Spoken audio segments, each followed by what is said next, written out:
ನಮ್ಮ ದೇಶದ 11ನೇ ಪ್ರಧಾನಮಂತ್ರಿಗಳು, ನಮ್ಮ ರಾಜ್ಯದ 8ನೇ ಮುಖ್ಯಮಂತ್ರಿಗಳು ಅಟ್ 91 ಇಯರ್ಸ್ ಯಂಗ್. ಇವರ ಎನರ್ಜಿ ನಮ್ಮೆಲ್ಲರಿಗೂ ಸ್ಫೂರ್ತಿ. ಮುನ್ಮುನ್ನೆ ಇನ್ನು ಮೈಸೂರಲ್ಲಿ ಇವರ ಮಾತು ಎಂಥ ಹೈ ವೋಲ್ಟೇಜ್ ಮಾತಾಗಿತ್ತು. ಇವತ್ತು ನನ್ನ ಸೌಭಾಗ್ಯ, ನನಗೆ ಇವರನ್ನ ಮಾತಾಡಿಸುವಂಥ ಒಂದು ಸದವಕಾಶ ಸಿಕ್ಕಿದೆ ಅನ್ನೋದು. 7 ದಶಕದ ಪೊಲಿಟಿಕಲ್ ಕರಿಯರ್ ಸರ್ದು. ಬಟ್ ಈ ಬಾರಿ 2024 ಲೋಕಸಭಾ ಚುನಾವಣೆ ಅಂತ ಬಂದಾಗ ಇಡೀ ದೇಶ ತಿರುಗಿ ನೋಡುವಂಥ ಒಂದು ಹೈ ವೋಲ್ಟೇಜ್ ಆಗಿರುವಂಥ ಎಲೆಕ್ಷನ್ ಎಲ್ಲಿ ನಡೀತಿದೆ ಅಂದರೆ ಪ್ರತಿಯೊಬ್ಬರಿಗೂ ಗೊತ್ತು, ಅದು ಬೆಂಗಳೂರು ಗ್ರಾಮಾಂತರದಲ್ಲಿ ನಡೀತಾ ಇರೋದು ಅಂತ. ಅಲ್ಲಿಂದ ಸ್ಪರ್ಧಿಸ್ತಾ ಇರೋದು ಬಿಜೆಪಿ ಅಭ್ಯರ್ಥಿಯಾಗಿ, ಆಫ್ಕೋರ್ಸ್ JDS ಮತ್ತು ಬಿಜೆಪಿಯ ಮೈತ್ರಿಯಲ್ಲಿ ಡಾಕ್ಟರ್ CN ಮಂಜುನಾಥ್ ಸರ್. ನಮ್ಮೆಲ್ಲರ ನೆಚ್ಚಿನ ಡಾಕ್ಟರ್ CN ಮಂಜುನಾಥ್ ಸರ್ ಬಗ್ಗೆ ನಮ್ಮ ಮಾಜಿ ಪ್ರಧಾನಮಂತ್ರಿಗಳಾದಂಥ ದೇವೇಗೌಡ ಸರ್ ಏನು ಹೇಳ್ತಾರೆ, ಅವರ ಮಾತುಗಳನ್ನು ಇವತ್ತು ಕೇಳೋಣ. ಡಾಕ್ಟರ್ ಮಂಜುನಾಥ್ ಅವರು 1982ರಲ್ಲಿ ನಾನು ಬಾಡಿಗೆ ಮನೆಯಲ್ಲಿ ಒಬ್ಬ ಶಾಸಕನಾಗಿ ಇದ್ದೆ. ಅವರು ನೇರವಾಗಿ ನನ್ನ ಮನೆಗೆ ಬಂದರು. ನಾನು ನಿಮ್ಮ ಮಗಳನ್ನ ಮದುವೆ ಮಾಡ್ಕೊಳ್ಬೇಕು ಅನ್ನೋ ಅನ್ಸೂಯ, ನಾನು ಒಂದು ಮದುವೆ ಮಾಡ್ಕೊಳ್ಬೇಕು ಅನ್ನುವ ಬಯಕೆ ಇದೆ, ನೀವು ಒಪ್ಪಿಗೆ ಕೊಡ್ಬೇಕು ಅಂತ ಹೇಳಿದರು. ನೇರವಾಗಿ ನಮ್ಮ ಮನೆಗೆ ಬಂದಿದ್ದೀಪ್ಪ, ನಾನು ನಿಮ್ಮ ತಂದೆ ತಾಯಿಗಳು ಅವರು ಇಂಥ ವಿಷಯದಲ್ಲಿ ಮಾತಾಡೋದು ಸೂಕ್ತ, ನೀನಾಗೆ ಬಂದು ಕೇಳ್ತಾ ಇದೀಯ, ಇಲ್ಲ ಅದೇನೇ ಇರಲಿ ನಾನು ತೀರ್ಮಾನ ಮಾಡಿದ್ದೀನಿ. ಆಮೇಲೆ ನಮ್ಮ ತಂದೆ ತಾಯಿಗಳು ಈ ವಿಷಯ ಮಾತಾಡ್ತಾರೆ, ನಾನು ನಿಮ್ಮ ಮಗಳ ಮದುವೆ ಮಾಡ್ಕೊಳ್ಬೇಕು ಅನ್ನೋ ಇಚ್ಛೆ ಇದೆ, ನೀವು ನನ್ನ ಮಗಳನ್ನು ನೋಡಿದ್ದೀರ ಅಂತ ಕೇಳಿದೆ. ಇಲ್ಲ, ಹಾಗಿದ್ಮೇಲೆ ನಿಮ್ಗೆ ಆ ಬೈಕೆ ಯಾಕೆ? ನನ್ನ ಮಗಳು ಅಷ್ಟೊಂದು ಸುಂದರವಾದ ಹೆಣ್ಣು ಮಗಳಲ್ಲ, ಯಾಕೆ ಆಗ್ಬೇಕು? ಅದೆಲ್ಲ ಮಾತಾಡಬೇಡಿ, ನಿಮ್ಮ ಮಗಳು ನನ್ನ ಮದುವೆ ಮಾಡಿ. ಇದು ಪ್ರಥಮವಾಗಿ ನಡೆದಂತ ಘಟನೆ. ನಾನು ಶಾಸಕನಾಗಿಲ್ಲ, ಮಂತ್ರಿ ಆಗಿಲ್ಲ, ಆದ್ರೂ ನೀವು ಬೈಕೆ ಮಾಡಿದ್ರಿ. ಬೆಂಗಳೂರಿನ ನಿಮ್ ಮನೆ ಇಲ್ಲ, ಬಾಡಿಗೆ ಮನೆ ಇಲ್ಲ, ನಿಮ್ಗೇನೂ ಕೊಡೋ ಶಕ್ತಿ ಇಲ್ಲ ನನಗೆ, ಆದ್ರೆ ಈ ಬೈಕೆ ಯಾಕೆ ನಿಮಗೆ? ಅದೆಲ್ಲ ಚರ್ಚೆ ಮಾಡಬೇಡಿ. ನನಗೆ ನಾನು ನಿಮ್ಮ ಮಗಳು ಮದುವೆ ಮಾಡ್ಕೊಡೋದಕ್ಕೆ ನೀವು ಈ ರಾಜ್ಯದಲ್ಲಿ ವಿರೋಧ ಪಕ್ಷದ ನಾಯಕರಿಗೆ ನಿಮ್ಮ ಹೋರಾಟ ಎಲ್ಲ ನಾವು ನೋಡ್ತಾ ಇದ್ದೀವಿ. ನನ್ನ ದಯಮಾಡಿ ಚರ್ಚೆ ಮಾಡಬೇಡಿ, ನಿಮ್ಮ ಮಗಳನ್ನ ಮನೆ ನಿಮ್ಮ ತಂದೆ ತಾಯಿಗಳು ಬರ್ಲಿಕ್ಕೆ ಹೇಳಿ ತೀರ್ಮಾನ ಮಾಡಿ. ಅವರು ಬಂದರು, ತೀರ್ಮಾನ ಆಯ್ತು. ಅವರ ಮದುವೆ ನಾನು ಏನಾದ್ರೂ ಒಂದು ಸೂಟ್ ಬಟ್ಟೆ ತಗೋಪ್ಪ ಅಂದೆ, ನಾನು ತಗೊಳ್ಳಲ್ಲ, ಏನೇನು ತಗೊಳ್ಳೋದು, ಎಷ್ಟು ಮದುವೆ ಮಾಡ್ಕೊಳ್ಳಿ, ಆರ್ಡಿನರಿ ಮದುವೆ. ಗುಂಡೂರಾವ್ ಬಂದಿದ್ರು ಮದುವೆಗಷ್ಟೇ, ಬೇರೆ ಏನೇ. ಅದಾದ್ಮೇಲೆ ಅವರು DM ಮಾಡಲಿಕ್ಕೆ ಮಂಗಳೂರಿಗೆ ನಾನು ನಮ್ಮ ಮಣಿಪಾಲಿ ಅವರಿಗೆ ಹೇಳಿದೆ, ಅವ್ರು ಸೀಟ್ ಕೊಟ್ಟರು. ನನ್ನ ಮಗಳು ಅವರು ಇಬ್ರು ಒಟ್ಟಿಗೆ ಹೋದ್ರು. DM 3 ವರ್ಷ ಮುಗಿಸ್ಕೊಂಡು ಬಂದ್ರು. ಮುಗಿಸ್ಕೊಂಡು ಬಂದ್ಮೇಲೆ ಈ ಆಸ್ಪತ್ರೆ ಮಣಿಪಾಲ ಡಾಕ್ಟರ್ ಚಂದ್ರಯ್ಯ ಅವ್ರನ್ನ ಅಪಾಯಿಂಟ್ ಮಾಡಿ ಒಂದು ಯೂನಿಟಿ ಅವ್ರ ಬಹಳ ಬಡವ ಪರವಾಗಿ ತುಂಬಾ ಅನುಕಂಪ ಅವರಿಗೆ. ಅಂತ ವ್ಯಕ್ತಿತ್ವ ಬೇರೆ ಕಷ್ಟ. ಆ ಮಗಳು ಒಂದು 15 ವರ್ಷ ಅಲ್ಲೇ ಇಟ್ಕೊಂಡು ನನ್ನ ಸಾಕಿದ್ರು. ಈ ಮಗಳು ಈಗ ಸಾಕ್ತಾ ಇದ್ದಾರೆ. ನನ್ನ ಸ್ವಂತ ಮನೆ ಇಲ್ಲ. ನನ್ನ ಸೌಭಾಗ್ಯ 2 ಹೆಣ್ಮಕ್ಳು, 2 ಅಳಿಯಂದ್ರು. ಆಮೇಲೆ ರಾತ್ರಿ ಊಟ ಮಾಡುವಾಗ ಇಲ್ಲ, ನಾವು ಹೊರಗಡೆ ಹೋಗ್ತೀನಿ, ನೋಡಪ್ಪ, ನೀನು ಬಡವರ ಸೇವೆ ಮಾಡೋದು ನಿನ್ನ ಗುರಿ, ನಿನ್ನ ಯೂನಿಟಿಗೆ ಅಷ್ಟೊಂದು ಜನ ಬರ್ತಾರೆ ಅಂತ ಹೇಳಿ ಈಗ ನೀನು ಹೊರದೇಶಕ್ಕೆ ಹೋದ್ರೆ ಬೇಕಾದಷ್ಟು ಹಣ ಸಂಪಾದನೆ ಮಾಡಬಹುದು. ಆದ್ರೆ ಯೋಚನೆ ಮಾಡು, ಈ ರಾಜಕೀಯ ಹೀಗೆ ಇರೋದಿಲ್ಲ, ಚಕ್ರ ಸುತ್ತುತ್ತೆ, ಮತ್ತೆ ಒಂದಿನ ಒಳ್ಳೆ ದಿನ ಬರಬೇಕು. ಬೆಳಗ್ಗೆ ಎದ್ದು ನನ್ನ ಮಗಳವರು ನಾವು ಹೋಗಲ್ಲ ಇಲ್ಲಿ, ನನ್ನ ಮಾತು ಗೌರವ ಕೊಟ್ಟು ಆಮೇಲೆ ಸನ್ನಿವೇಶ ಬಂತು. ದೇವು ರಾಜೀನಾಮೆ ಯಾಕೆ ಕೊಟ್ಟರು ಅನ್ನೋದ್ರ ಬಗ್ಗೆ ನಾನು ಬಹಿರಂಗ ಸಭೆಯಲ್ಲಿ ಹೇಳಿದ್ದೆ.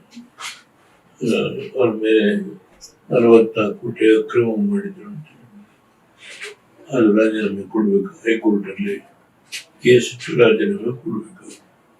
ಕೊಟ್ಟ ಮೇಲೆ ಇವ್ರನ್ನ ಸೆಲೆಕ್ಷನ್ ಮಾಡೋದಕ್ಕೆ ಒಂದು ಕಮಿಟಿ ಮಾಡಿದ್ರು. ಡೆಲ್ಲಿಯಿಂದ ಅವರು ಟಾಲೆಸ್ಟ್ ಹಾರ್ಟ್ ಸ್ಪೆಷಲಿಸ್ಟ್ ಅವ್ರು ಬಂದು ಇಲ್ಲಿ ಯಾವ ಪ್ಯಾನೆಲ್ ಬೇಕಾಗಿದೆ ಜಸ್ಟ್ ವಿ ರೆಕಮೆಂಡ್ ಬಂದ ಡೈರೆಕ್ಟರ್ ಗೌರವಿಸು. ಅವ್ರು ಮೊದಲು ಮಾಡಿದ ಕೆಲಸ ಏನಂತ ಹೇಳಿದ್ರೆ, ಆಸ್ಪತ್ರೆಗೆ ಬರಬೇಕು, ಒಳಗಡೆ 2,500 ರೂಪಾಯಿ ಕಟ್ಟಿ ಪೇಷಂಟ್ ಒಳಗೆ ಬರಬೇಕು. ಅದನ್ನು ತೆಗೆದಾಕಬೇಕು. ಯಾವುದೇ ಪೇಷಂಟ್ ಬರಲಿ, ಎಮರ್ಜೆನ್ಸಿ ಒಂದು ಯೂನಿಟ್ ಇಂದ ಸೆಪರೇಟ್ ಮಾಡಿ ಮೊದಲು ಪೇಷಂಟ್ ಉಳಿಬೇಕು, ಆಮೇಲೆ ದುಡ್ಡಿನ ವಿಷಯ. ಅದರಿಂದ ಆ ಸಿಸ್ಟಮ್ ನಾವು ಮಾರ್ಪಾಡು ಮಾಡಿ ಗಂಡ ಕರ್ಕೊಂಡ್ಬಂದು ಅಡ್ಮಿಟ್ ಮಾಡಿರ್ತಾರೆ. ಅವಳ ಮಾಂಗಲ್ಯ ನೋಡಿದ್ರೆ ಓಡಬೇಕು, ಇದು ಅರ್ಥ ಈ type how to recognise the poverty. ಅದರಿಂದ ಬಹಳ ಮಾರ್ಪಾಡು ಮಾಡಿದ್ರು. ಅವರು ಆಸ್ಪತ್ರೆ ಹೇಗೆ ಇಂಪ್ರೂವ್ ಮಾಡಿದ್ರು ಅಂದ್ರೆ, ತಾವು 105 ಬೆಡ್ ಇದ್ದಾಗ ಆಸ್ಪತ್ರೆನ 2 ಸ್ಟೋರಿನ ಐಟಿಗೆ ಕೊಡಬೇಕು ಅಂತ ತೀರ್ಮಾನ ಮಾಡ್ಬಿಟ್ಟಿದ್ರು. Doctor Chinnaiah wants to bring Manjunath, ಆಗಲಿಲ್ಲ ಅವ್ರಿಗೆ. ಇದೆಲ್ಲ ದೊಡ್ಡ ಇತಿಹಾಸ ಇದೆ. ಅದಕ್ಕೆ ಯಾರ್ಯಾರ ಕಾರಣ ಎಲ್ಲ ಉಪಯೋಗ ಇಲ್ಲ. ಆದ್ರೆ ಎಂತ ದೊಡ್ಡ ಮನುಷ್ಯ ಅಂದ್ರೆ, ಅವ್ರು ಯಾವಾಗ ಇಲ್ಲಿ ಹುಡುಕೊಂಡು ಆ ನೋವನ್ನೆಲ್ಲ ಅನುಭವಿಸಿ ಅವ್ರು ಡೈರೆಕ್ಟರ್ ಆದ್ಮೇಲೆ ಯಾವ ಮಟ್ಟಕ್ಕೆ ತಗೊಂಡೋದ್ರು ಅಂದ್ರೆ, ಆ 150 ಬೆಡ್ ಹಾಸ್ಪಿಟಲ್ ಇಂಡಿಯಾ ದೇಶದಲ್ಲಿ 2,000 ಬೆಡ್ ಹಾಸ್ಪಿಟ್ಲು ಇಲ್ಲ. ಹೃದಯ ಚಿಕಿತ್ಸೆಗೆ ಸಂಬಂಧಪಟ್ಟಂತೆ ಸರ್ಕಾರಿ ಸೌಮ್ಯದಲ್ಲಾಗ್ಲಿ ಅಥವಾ ಬಿರ್ಲಾ, ಟಾಟಾ, ಇವರು ಯಾರೇ ಇವತ್ತು ಇಂಡಿಯಾ ದೇಶದಲ್ಲಿ 2,000 ಬೆಡ್ ಹಾಸ್ಪಿಟಲ್ ಇದೆ ಹೃದಯ ರೋಗಕ್ಕೆ ಸಂಬಂಧಪಟ್ಟ. ಇವರು ನಾನು ನಿಲ್ಲಿಸ್ಬೇಕು ಅಂತ ಹೇಳಿ ಶಾ ಅವರು, ಮೋದಿಯವರು ಕುಮಾರಸ್ವಾಮಿ ಒತ್ತಡ, ನಾನು ಹೋಗ್ಲಿಲ್ಲ. ರಾಜಕೀಯಕ್ಕೆ ಯಾಕೆ ಹಿಡಿಬೇಕು, ಹೇಳಿಬಾರ್ದು. ಇದು 2 ಗಂಟೆ ಚರ್ಚೆ ಆಯ್ತು. ಕೊನೆಗೆ ನಾನು ಆಯ್ತು, ಅವ್ರ ಮನಸ್ಸಿನಲ್ಲಿ ರಾಷ್ಟ್ರ ಮಟ್ಟದಲ್ಲಿ ಏನಾದರೂ ಸೇವೆ ಸಲ್ಲಿಸಬೇಕು ಅನ್ನೋ ಒಂದು ಅವಕಾಶ ಸಿಕ್ಕದಾದರೆ, ಈಗ ಶಾ ಅವರೇ ಹಠ ಮಾಡ್ತಾ ಇದ್ದಾರೆ. ಆಯ್ತು, ಶಾ ಅವರು ಬಂದು ರೋಡ್ ಶೋ ಎಲ್ಲ ಎಲ್ಲರೂ ಜನಗಳು irrespective of community, cost, Creed, ಅವ್ರು ಮುಸ್ಲಿಮರಾಗ್ಬೋದು, ಅರ್ಜೆಂಟ್ರಾಗ್ಬೋದು, ಟ್ರೀಟ್ಮೆಂಟ್ ಮಾಡುವಾಗ ಬಡವರಿಗೆ ಅವ್ರೇನ್ ನಿಧಿ ಸಂಗ್ರಹಣ ಮಾಡಿಟ್ಟಿದ್ರು ಆ ಹಣದಲ್ಲಿ ಬಡವರಿಗೆ 8.5 ಲಕ್ಷ ಜನ ಇವ್ರೇನ್ ಟ್ರೀಟ್ ಮಾಡಿದ್ರು. ಇಂಡಿಯಾ ದೇಶದ ಎಲ್ಲಾ ಆಸ್ಪತ್ರೆಗಳಲ್ಲಿ ಇರ್ತಕ್ಕಂಥ ಯೂನಿಟ್ಗಳು ಒಟ್ಟು ಸೇರಿದ್ರು ಆ ಒಂದು ಸ್ಟೇಜ್ಗೆ ಹೊರ ರಿಕಾರ್ಡ್ ಬ್ರೇಕ್ ಮಾಡಿದ್ರು. ಅಮೆರಿಕನ್ ಯಾರೋ ಪೇಷಂಟ್ ಬಂದು ಟ್ರೀಟ್ಮೆಂಟ್ ಬಂದು ಅವ್ರಿಗೆ ಎಷ್ಟು ಚಾರ್ಜ್ ಮಾಡಿದ್ರು ಅನ್ನೋದು ಬಹಳ ಕಡಿಮೆ, ನೆಗ್ಲಿಜಿಬಲ್. ಅದನ್ನ ಇವರಿದ್ರು ಒಬ್ಬನು ಬರಕ್ ಹೋಗೋದು, ಅವರಿಗೆ ಪತ್ರ ಬರೆದು ಅವರಿಗೆ ಇವೆಲ್ಲ ಒಂದು ಅವರ ಸಾಧನೆ. ನನ್ನ ಅಂತ ದೊಡ್ಡ ವ್ಯಕ್ತಿ ನನ್ನ ಅಳಿನದ್ದು ನನ್ನ ಪುಣ್ಯ. ಇವತ್ತು ಅವ್ರನ್ನ ಚುನಾವಣೆ ನಿಲ್ಲಿಸ್ಬೇಕು ಅಂತ ತುಂಬಾ ಒತ್ತಾಯ. ಶಾ ಅವರೇ ಬಂದು ರೋಡ್ ಶೋ ಮಾಡಿದ್ರು ಚನ್ನಪಟ್ಟಣದಲ್ಲಿ. ಕುಮಾರಣ್ಣವರು ಅದರಲ್ಲಿ ಹೆಚ್ಚು ಇಲ್ಲಿವರೆಗೂ ಖರ್ಚು ಎಲ್ಲ ಎರಡು ರೋಡ್ ಶೋ ಕುಮಾರಣ್ಣವರೇ ಮಾಡಿದ್ರು. ನನಗೆ ಹಣಕಾಸಿನ ವ್ಯವಹಾರ ಈಗ ಅವರೇನು ಕೊಟ್ಟಿದ್ದಾರೆ ಅದು ಕೊಟ್ಟಿಲ್ಲ, ನನಗೇನೋ ಗೊತ್ತಿಲ್ಲ. ನಿನ್ನೆ ನಾನು ಕನಕಪುರದಲ್ಲಿ ಒಂದು ಸಭೆ ಅಡ್ರೆಸ್ ಮಾಡಿ, ಫಸ್ಟ್ ಸಭೆ. ಈಗ ಇದಕ್ಕೆ ಹೋಗ್ತಾ ಇದ್ದೀನಿ ನಮ್ಮ ಇದೇ ಕ್ಷೇತ್ರಕ್ಕೆ ಸಂಬಂಧ ಒಂದೆರಡು ಕಡೆ ಕುಡಿಗಲ್ಲು ಹೀಗೆ ಪ್ರೋಗ್ರಾಮ್ ಫಿಕ್ಸ್ ಮಾಡಿದ್ದಾರೆ, ಅಡ್ರೆಸ್ ಮಾಡಿದ್ದಾರೆ. ಅದರಿಂದ ಎಲ್ಲರೂ ಜನ ಇನ್ಕ್ಲೂಡಿಂಗ್ ಕಾಂಗ್ರೆಸ್ನ ಹಿಂದೆ ಯಾರು ಮತ ಕೊಟ್ಟಿದ್ರು ಅವ್ರ ಮನಸ್ಸಲ್ಲೂ ಕೂಡ ಇಲ್ಲ ಈ ಸರಿ ನಾವು ಬಂದಿಲ್ಲ. ಅದರಿಂದ ಅವ್ರ ಬಗ್ಗೆ ಜನಸಾಮಾನ್ಯರು ಇರ್ರೆಸ್ಪೆಕ್ಟಿವ್ ಆಫ್ ದಿ ಪಾರ್ಟಿ ಈ ಮನುಷ್ಯನ್ ಗೆಲ್ಸೋಣ. ಇಷ್ಟೊಂದು ಬಡವರ ಪರವಾಗಿ ನಮಗೆಲ್ಲ ಯಾರೇ ಹೋದ್ರು ಮನಸ್ಸಿಗೆ ನೋವು ಮಾಡಿದ್ರು, ಫ್ರೀ ಆಗಿ ಟ್ರೀಟ್ಮೆಂಟ್ ಕೊಟ್ಟಿದ್ರು. ನಮ್ಮ ಹತ್ರ ದುಡ್ಡು ಇಲ್ಲದೆ ಇದ್ರು ಬೇಡ ಹೋಗಿ ಅಂತ. ಕೆಲವು ಸಂದರ್ಭ ಪೇಷಂಟ್ಗಳು ಹೋಗ್ಲಿಕ್ಕೆ ಖರ್ಚಿಗೆ ದುಡ್ಡಿಲ್ಲ ಅಂದ್ರು ಕೊಟ್ಟು ಕಳಿಸಿದ್ದಾರೆ. ಆ ಏನು ನಿಧಿನ ಸಂಗ್ರಹಣೆ ಮಾಡಿದ್ರು. 3 ಜನ ಡಾಕ್ಟರ್ಸ್ ಕೂತ್ಬಿಟ್ಟು ಯಾರು ಬಡವರು ಎಲ್ಲ ತೀರ್ಮಾನ ಮಾಡೋದು. ಅದಕ್ಕೂ ಒಂದು ಕಮಿಟಿ ಮಾಡಿದ್ರು. ಯಾವುದೇ ಪೇಷಂಟ್ ಬಂದ್ರು ಹಿಂದೆ 2,500 ಕಟ್ಟಿ ಒಳಗೆ ಬರಬೇಕು ಅನ್ನೋದಿತ್ತು. ಅದೆಲ್ಲವನ್ನು ತೆಗೆದುಹಾಕಿ ಇವತ್ತು ಗುಲ್ಬರ್ಗದಲ್ಲಿ, ಮೈಸೂರಲ್ಲಿ, ಇಲ್ಲೇ 1,000 ಬೆಡ್ ಇವತ್ತು ಭಾರತೀಯ ಜನತಾ ಪಾರ್ಟಿ ಎಲ್ಲಾ ಕಾರ್ಯಕರ್ತರು, ಎಲ್ಲಾ ಮುಖಂಡರು ಅಷ್ಟೇ ನಿಷ್ಠೆಯಿಂದ ಕೆಲಸ ಅವ್ರನ್ನ ಗೆಲ್ಲಿಸಬೇಕು ಅಂತ. ನಮ್ಮ ಪಕ್ಷದ ಕಾರ್ಯಕರ್ತರು ಸ್ವಾಭಾವಿಕ ಅವರಿಗೆ ನಾವು ಆರ್ಥಿಕ ಸಹಾಯ ನಮ್ಮಲ್ಲೂ ಕೆಲಸ ಮಾಡುತ್ತೆ ಇದ್ದಾರೆ. ಅದು ಇಂತ ಮೇಲಾಗಿ ಜನಸಾಮಾನ್ಯರು ಅವ್ರನ್ನ ಗೆಲ್ಲಿಸಬೇಕು ಅನ್ನೋ ಇಂಥ ವ್ಯಕ್ತಿನ ಕಳ್ಕೋಬಾರ್ದು ಒಂದು ಭಾವನೆ ಇವತ್ತು ಜನಸಾಮಾನ್ಯ ಅಂತ ವ್ಯಕ್ತಿ ಇವತ್ತು ಅವ್ರು ನಿಂತ್ಕೊಂಡಿರೋದು ನನ್ನ ದೃಷ್ಟಿಯಿಂದ ನನಗೆ ಮನಸ್ಸಿನ ತೃಪ್ತಿ. ಅವ್ರು ಭಾರತೀಯ ಜನತಾ ಪಾರ್ಟಿ ಅಂದ್ರೆ ನಿಂತಿದ್ರು. JDS ಯಾಕೆ ಅವಕಾಶ ಕೊಟ್ರೆ ಅಂದ್ರೆ ಅವ್ರು ನಿಂತಕ್ಕಂಥ ಒಂದು ಪ್ರತಿಭೆ ಕೇಂದ್ರದ, ಅದರಲ್ಲೂ ಹೋಮ್ ಮಿನಿಸ್ಟರ್, ಪ್ರೈಮ್ ಮಿನಿಸ್ಟರ್ ಆ ಪ್ರತಿಭೆಯನ್ನು ಬಳಸ್ಕೊಳ್ಬೇಕು ಅನ್ನೋ ಒಂದು ಭಾವನೆ ಇದೆ. ಆ ಮನೋಭಾವನೆಯಿಂದ ಅವ್ರು ಎಷ್ಟು ಒತ್ತಡ ಹಾಕಿದ್ರು ಅದನ್ನ ನಾನು ಯೋಚನೆ ಮಾಡಿ ಆಯ್ತು ನನ್ನ ಆಶೀರ್ವಾದ ಮಾಡಿ. ನನ್ನ ಮಗಳು ಮದುವೆ ಇಷ್ಟಪಡ್ಲಿಲ್ಲ,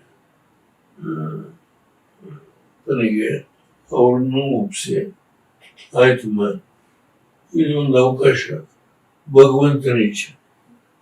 ಅವ್ರು ಇನ್ನು ರಾಷ್ಟ್ರ ಮಟ್ಟದಲ್ಲಿ ಏನು ಸೇವೆ ಸಲ್ಲಿಸಬೇಕು ಅಂತ ಒಂದು ಅವಕಾಶ ಸಿಕ್ಕಿದ್ರೆ ಅದು ಬಡವರಿಗೆ ಒಳ್ಳೆಯದ. ಅದನ್ನು ನಾನು ಒಪ್ಕೊಂಡಿದ್ದೇನೆ. ನನ್ನ ಆಶೀರ್ವಾದ ಇದೆ. ನಿಂತ್ಕೊಂಡು ಕುಮಾರಸ್ವಾಮಿಯವರು ಇದರಲ್ಲಿ ಪ್ರಮುಖ ಪಾತ್ರ ವಹಿಸಿದ್ದಾರೆ. ಅವರು ಮೋದಿಯವರು, ಶಾ ಅವರು ಮೊದಲು ಕುಮಾರಸ್ವಾಮಿಯ ಮುಖ್ಯನೇ ಮಂಜುನಾಥ್ ಅವ್ರನ್ನ ಒಪ್ಪಿಸಿದ್ದಾರೆ. ಸರ್, ಒಂದು ಕುತೂಹಲದ ಪ್ರಶ್ನೆ. 7 ದಶಕದ ಕರಿಯರ್ ನಿಮ್ಮದು. ಸೊ ನಿಮಗೆ ನಮ್ಮ ದೇಶಕ್ಕೆ ಸ್ವಾತಂತ್ರ್ಯ ಸಿಕ್ಕಾಗ ನಿಮ್ಗೆ ಅವಾಗ ಇನ್ನು 14 ವರ್ಷ. ಸೊ ಇವತ್ತಿನ ದಿನ ನಮ್ಮ ನರೇಂದ್ರ ಮೋದಿ ಅವರು 2047 ನ ಕನಸು ಕಾಣ್ತಾ ಇದ್ದಾರೆ. ಅಂದ್ರೆ 2047 ನಲ್ಲಿ ನಾವು ಭಾರತ ಹೇಗ್ ನೋಡ್ತೀವಿ ಅನ್ನೋದ್ರ ಬಗ್ಗೆ ನಾವು ಕನಸು ಕಾಣ್ತಾ ಇದೀವಿ. ಯಾಕಂದ್ರೆ 100 ಇಯರ್ಸ್ ಆಗುತ್ತೆ 2047ಗೆ ನಮ್ಗೆ ಸ್ವಾತಂತ್ರ್ಯ ಸಿಕ್ಕಿ. ನಿಮಗೆ 14 ವರ್ಷ ಸರ್ ನಮ್ಮ ದೇಶಕ್ಕೆ ಸ್ವಾತಂತ್ರ್ಯ ಸಿಕ್ಕಾಗ 1947 ಅಲ್ಲಿ. ಆ ದಿನದ ನೆನಪುಗಳು ಏನಾದ್ರು ಇದೆಯಾ ನಿಮ್ಮಲ್ಲಿ? ಒಂದ್ ಸ್ವಲ್ಪ. ನನ್ನ ನೆನಪುಗಳನ್ನ ನಾನು ತುಂಬಾ ಮಾತಾಡಬಹುದು. No problem. ಸುಗತ ಒಂದು ಪುಸ್ತಕ ಬರೆದಿದ್ದಾರೆ. ಅವರ ಮಿಸಸ್ ನೇಗಿಲ ಗಿಡಗಳು ಅಂತ ಕನ್ನಡದಲ್ಲಿ ಟ್ರಾನ್ಸ್ಲೇಟ್ ಮಾಡಿದ್ದಾರೆ. ಒಂದು ಫೀಲ್ಡ್ ಸುಗತ ಬರೆದ ಪುಸ್ತಕದಲ್ಲಿ ನನ್ನ ಇಡೀ ಹೋರಾಟದ ಜೀವನ ಈ ನಮ್ಮ ಮಂಜುನಾಥ್ ಅವರು ಮೊದಲೇ 1-2 ಘಟನೆಗಳನ್ನು ಹೇಳಿದ್ದಾರೆ. ಅದರಿಂದ ನಾವು ಬೇಕಾದರೆ ಪುಸ್ತಕ ಕನ್ನಡ ಇಂಗ್ಲಿಷ್ ಎರಡೂ ಕೊಡ್ತೇನೆ, ನೋಡಬಹುದು. 2047ಕ್ಕೆ ನಿಮ್ಮ ಕನಸಿನ ಭಾರತ ಹೇಗಿರ್ಬೇಕು ಸರ್? ಅವು 2047ಕ್ಕೆ 3ನೇ ಸ್ಥಾನಕ್ಕೆ ನಾನು ಈ ರಾಷ್ಟ್ರವನ್ನು ತರುತ್ತೇನೆ. ಆರ್ಥಿಕವಾಗಿ ಎಲ್ಲ ದೃಷ್ಟಿಯಿಂದ. ಅಂದ್ರೆ ಈ ಪ್ರಪಂಚದಲ್ಲಿ ಏನು 3 ದೊಡ್ಡ ದೇಶಗಳು, ಮೊದಲು ರಷ್ಯಾ, ಅಮೆರಿಕ, ಚೈನಾ. ಆ ಎತ್ತರಕ್ಕೆ ಈ ರಾಷ್ಟ್ರವನ್ನು ಕೂಡ ಇದ್ದೇನೆ. ಈಗ ಮೋದಿ ಅವ್ರನ್ನ ಬಿಟ್ಟರೆ ಈ ದೇಶದಲ್ಲಿ ಮತ್ತಾರು ಪ್ರಧಾನಮಂತ್ರಿ ಆಗುವ ಅರ್ಹತೆ ಹೊಂದಿರೋರು ಯಾರು ಇಲ್ಲ. ಸರ್, ಮೊನ್ನೆ ಮೈಸೂರಲ್ಲಿ ಸಹ ನಿಮ್ಮ ಭಾಷಣ ತುಂಬಾ ಅದ್ಭುತವಾಗಿತ್ತು. ತುಂಬಾ ಹೈ ವೋಲ್ಟೇಜ್ ಭಾಷಣ, ಲಕ್ಷಾಂತರ ಜನ ಸೇರಿದ್ರು. ನನಗೆ ತಲೆಯಲ್ಲಿ ಬುದ್ಧಿ ಇಲ್ದೇನೆ ಕುಮಾರಸ್ವಾಮಿನ ನೀನು ಮೋದಿ ಅವ್ರ ಜೊತೆ ಹೋಗು ಅಂತ ಹೇಳಲಿಕ್ಕೆ ಈ ತಲೆಯಲ್ಲಿ ಬುದ್ಧಿ ಇಲ್ಲದೆ ಹೇಳಲಿಲ್ಲ. ಈ ರಾಜ್ಯವನ್ನ ಸೂರೆ ಮಾಡ್ತಾ ಇರ್ತಕ್ಕಂಥ ಸೂರೆ ಮಾಡು, ಇದನ್ನ ತಪ್ಪಿಸ್ಲಿಕ್ಕೆ ಕುಮಾರಸ್ವಾಮಿಗೆ ಹೇಳಿದೆ, ಹೋಗು, ನೀನು ಮೋದಿಯವರ ಜೊತೆ ಹೋಗು. ಒಂದು ನನ್ನ ಅನುಮತಿಯನ್ನು ಕೊಟ್ಟಿದ್ದೇನೆ. ನನಗೆ ತಲೆಯಲ್ಲಿ ಬುದ್ಧಿ ಇಲ್ಲದೇನೆ ಕುಮಾರಸ್ವಾಮಿನ ನೀನು ಮೋದಿಯವರ ಜೊತೆ ಹೋಗು ಅಂತ ಹೇಳಲಿಕ್ಕೆ ಈ ತಲೆಯಲ್ಲಿ ಬುದ್ಧಿ ಇಲ್ಲದೆ ಹೇಳಲಿಲ್ಲ. ಈ ರಾಜ್ಯವನ್ನ ಸೂರೆ ಮಾಡ್ತಾ ಇರ್ತಕ್ಕಂಥ ಸೂರೆ ಮಾಡು, ಇದನ್ನ ತಪ್ಪಿಸ್ಲಿಕ್ಕೆ ಕುಮಾರಸ್ವಾಮಿಗೆ ಹೇಳಿದೆ, ಹೋಗು, ನೀನು ಮೋದಿಯವರ ಜೊತೆ ಹೋಗು. ಒಂದು ನನ್ನ ಅನುಮತಿಯನ್ನು ಕೊಟ್ಟಿದ್ದೇನೆ. ಇಲ್ಲ ಪಕ್ಕದಲ್ಲಿ ಯದುವೀರವರು ಕೂತಿದ್ದಾರೆ, ಮಹಾನುಭಾವ. ನಾಲ್ವಡಿ ಕೃಷ್ಣರಾಜರು ರಾಜರಾಜರು ಈ ರಾಜ್ಯಕ್ಕೆ ಏನೇನು ಮಾಡಿದ್ರು ಅದ್ರ ಬಗ್ಗೆ ವಿಶ್ಲೇಷಣೆ ಮಾಡಲಿಕ್ಕಾಗದೆ. ಆದ್ರೆ ಈಗ ಆಳ್ತಾ ಇದ್ದಾರೆ. ಈಗ 2 ಜನ 2 ಮಹಾನುಭಾವರು ಈ ರಾಜ್ಯ ಆಳ್ತಾ ಇದ್ದಾರೆ. ಆ ಪುಣ್ಯಾತ್ಮರಿಗೆ ನಮೋ ನಾನು ಈ ರಾಷ್ಟ್ರದಲ್ಲಿ ಮೋದಿಯವರನ್ನು ಬಿಟ್ಟು ಬೇರೆ ಯಾರೋ INDA ಇಂದಾಗಲೇ ಬೇರೆ ಪಕ್ಷಗಳಿಂದಾಗಲೇ ಪ್ರಧಾನಮಂತ್ರಿ ಆಗುವ ಅರ್ಹತೆ ಇಂದು ನನ್ನ ಅನುಭವದಿಂದ ಹೇಳ್ತೇನೆ ಯಾರೂ ಇಲ್ಲ. ಅದರಿಂದ ಕರ್ನಾಟಕದ 28 ಲೋಕಸಭಾ ಕ್ಷೇತ್ರದಲ್ಲಿ ಕರ್ನಾಟಕದ ಮತದಾರರು, ಅದು ಕೃಷ್ಣಾ ಬೇಸಿನ್ ಸಂಬಂಧಪಟ್ಟವರಿರಲಿ, ಮಹದಾಯಿ ಬೇಸಿನ್ ಸಂಬಂಧಪಟ್ಟವರಿರಲಿ, ಕಾವೇರಿ ಬೇಸಿನ್ಗೆ ಸಂಬಂಧಪಟ್ಟವರಿರಲಿ, ಇವತ್ತು ನಮ್ಮ ರಾಜ್ಯದ ಪ್ರಗತಿಗೆ, ನಮ್ಮ ರಾಜ್ಯದ ಮುಂದಿನ ಬೆಳವಣಿಗೆಗೆ, ಸಮೃದ್ಧಿ ಕರ್ನಾಟಕ ಆಗಬೇಕಾಗಿದ್ರೆ ಬಡವರ ಒಂದು ಇವತ್ತೇನು ಬವಣೆ ಇದೆಯೋ ಅದು ಸಂಪೂರ್ಣವಾಗಿ ನಶಿಸಿ ಎಲ್ಲರೂ ಕನಿಷ್ಠ ಪ್ರಮಾಣದಲ್ಲಿ ಎಲ್ಲರೂ ನೆಮ್ಮದಿಯಿಂದ ಬಾಳಬೇಕಾಗಿದ್ರೆ ಅದು ಒಬ್ಬ ವ್ಯಕ್ತಿಯಿಂದ ಸಾಧ್ಯ. ಶ್ರೀಮಾನ್ ಮೋದಿ ಅಂತವರು ಈ ರಾಷ್ಟ್ರದ 10 ವರ್ಷಗಳಲ್ಲಿ ಅವರು ಮಾಡಿರುವ ಸಾಧನೆ ಇವತ್ತು ವಿಶ್ವದಲ್ಲಿ ಎತ್ತರಕ್ಕೆ ಬೆಳೆದಿರ್ತಕ್ಕಂಥ ಒಬ್ಬ ವ್ಯಕ್ತಿ, ಅವರಿಗೆ ಸಮಾನರಾಗಿರ್ತಕ್ಕಂಥವರು INDA ಬೇರೆ ರಾಜಕೀಯ ಪಕ್ಷದಲ್ಲಿ ಯಾರೂ ಇಲ್ಲ. ಅದರಿಂದ ನನ್ನ ಅಪೀಲು, ನಾನು ಪ್ರಧಾನಮಂತ್ರಿ ಕೆಲಸ ಮಾಡೋದನ್ನು ಆ ಸ್ಥಾನದಲ್ಲಿ ಕೂತು ಅಂತ ಒಬ್ಬ ವ್ಯಕ್ತಿಗೆ ಇಡೀ ಕರ್ನಾಟಕದ 28 ಕ್ಷೇತ್ರದ ನಮ್ಮ NDA ಅಭ್ಯರ್ಥಿಗಳನ್ನ ಗೆಲ್ಲಿಸ್ಕೊಡ್ಬೇಕು ಅಂತ ಹೇಳಿ ನಾನು ಕೈ ಮುಗಿದು ಮತದಾರ ಬಂಧುಗಳಲ್ಲಿ ಪ್ರಾರ್ಥನೆ ಮಾಡ್ತೀನಿ. ನ್ಯೂಸ್ ಫಸ್ಟ್, ನಿರ್ಭೀತಿಯಿಂದ ನಿಮ್ಮ ಪರವಾಗಿ.